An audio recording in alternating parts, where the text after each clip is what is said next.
తాకట్లో ఉన్న మీ బంగారాన్ని విడిపించి ఆ రోజు ఆన్లైన్ రేటుకి కొంటాం. Sharma gold company. నమస్కారం, జై Sriram. Welcome to Suman TV. నేను గీతాంజలి. ప్రస్తుతం మనం హనుమత్ పీఠంలో ఉన్నామండి.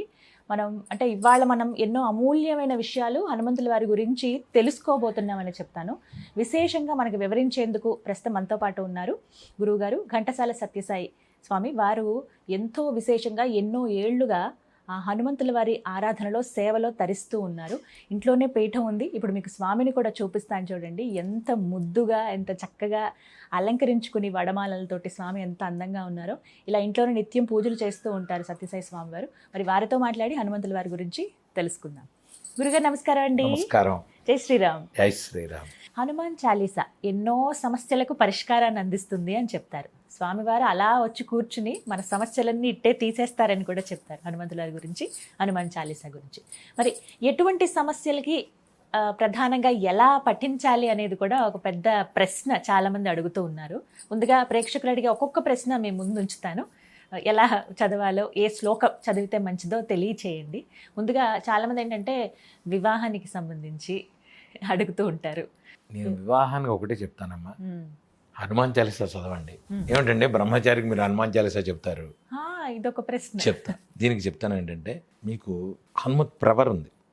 హనుమత్ ప్రవర కళ్యాణానికి ముందు సామాన్యంగా సువర్చలా కళ్యాణంలో చదువుతుంటారు.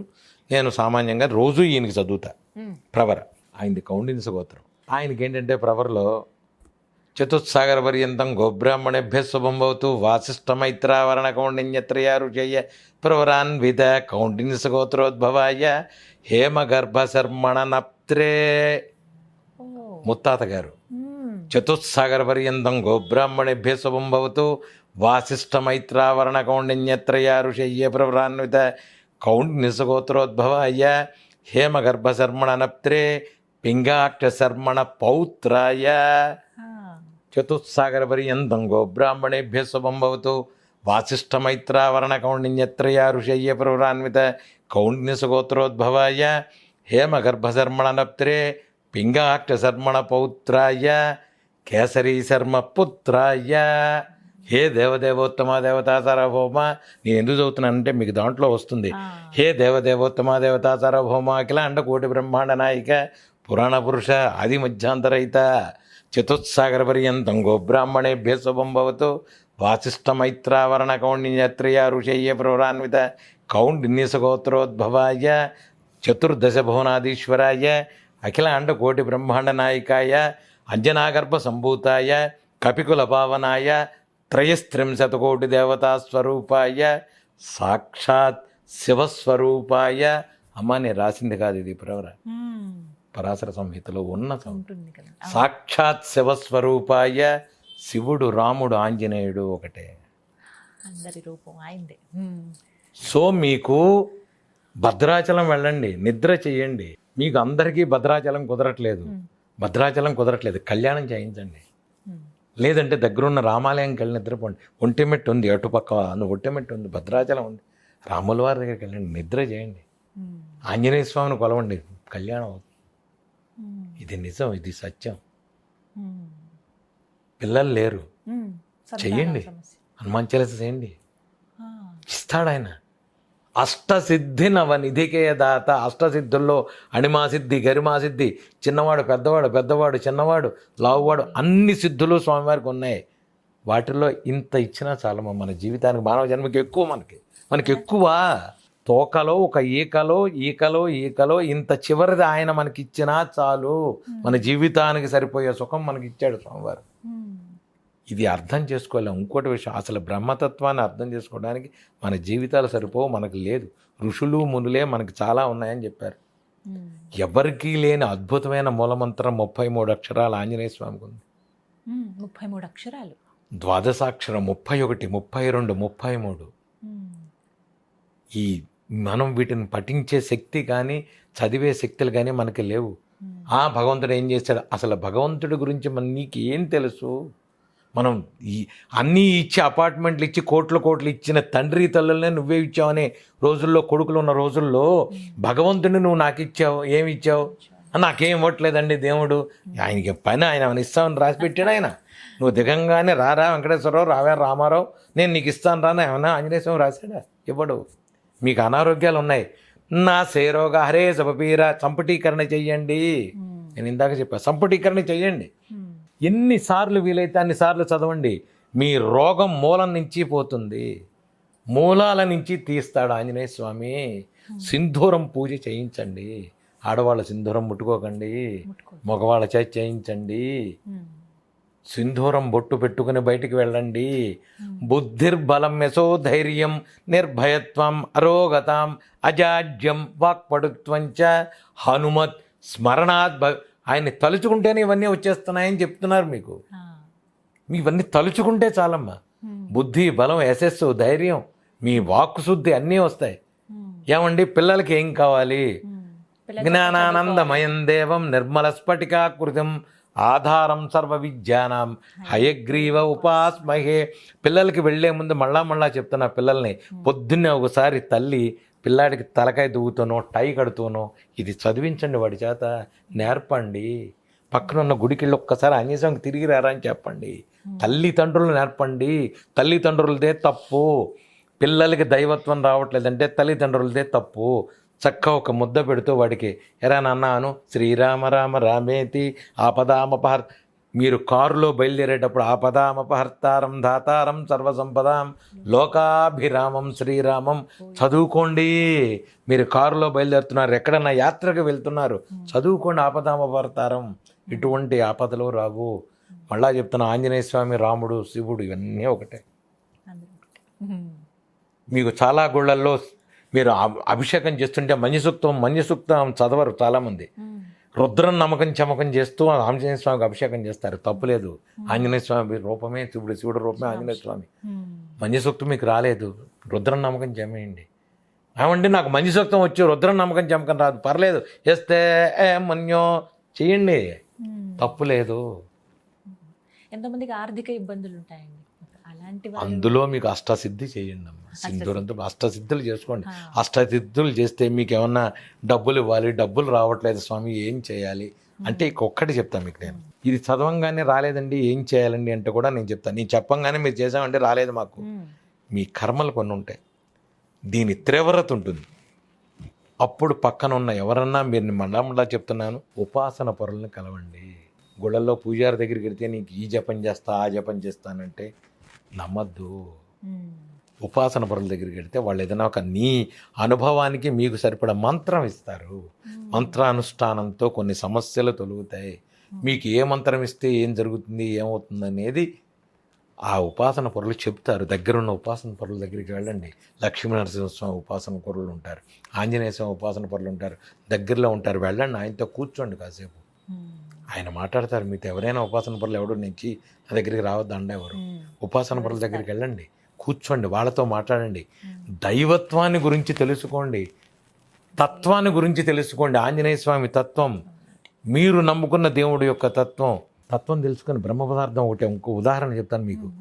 మీ అమ్మగారికి మీరు కూతురు, మీ అక్కకి మీరు చెల్లెలు, మీ తమ్ముడికి మీరు అక్క, మీ చెల్లెలకి మీరు అక్క, మీ వారికి మీరు శ్రీమతి, మీ అత్తగారికి మీరు కోడలు. ఏం ఒకే మనిషి నెల అయింది? ఇంతే భగవంతుడు. వివిధ రూపాల తేడా తప్ప తత్వం ఒకటే.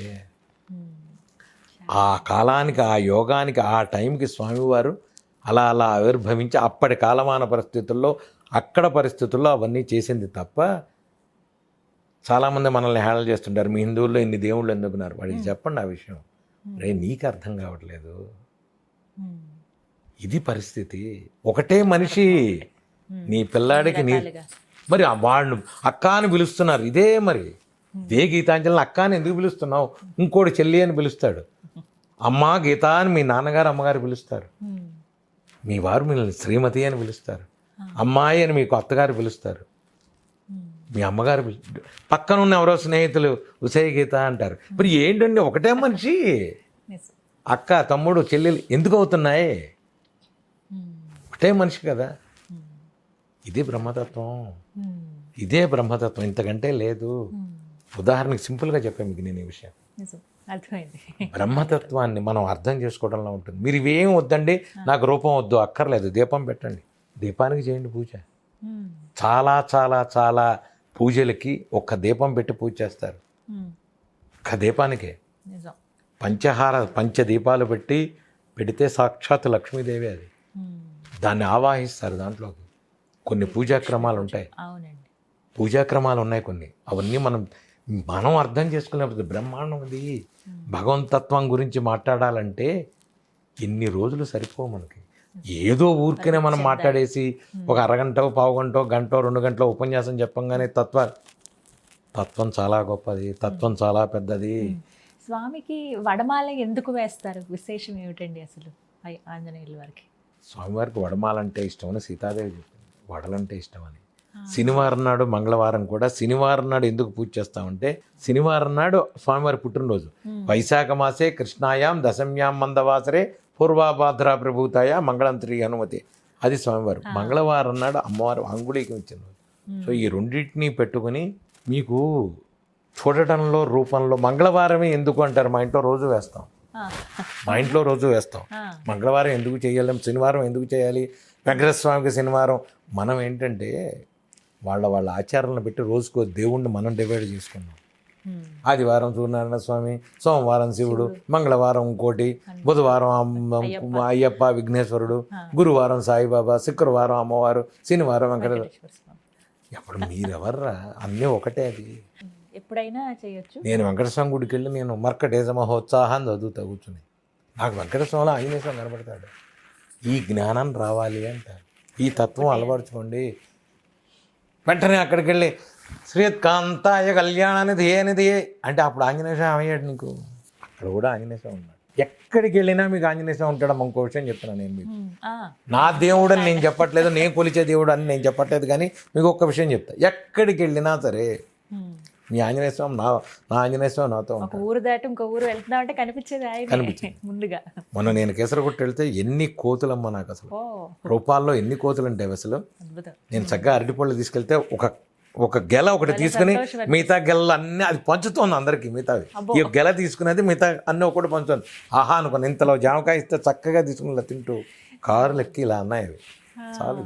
నేను ఎందుకు చెప్తున్నానంటే కోతులకే పెట్టాలంటే మానుష రూపంలో, దైవం రూపంలో, లేకపోతే జంతు రూపంలో ఏదున్నా ఒక ప్రాణికి మీరు ఆకలి తీరిస్తే అది గొప్పదే.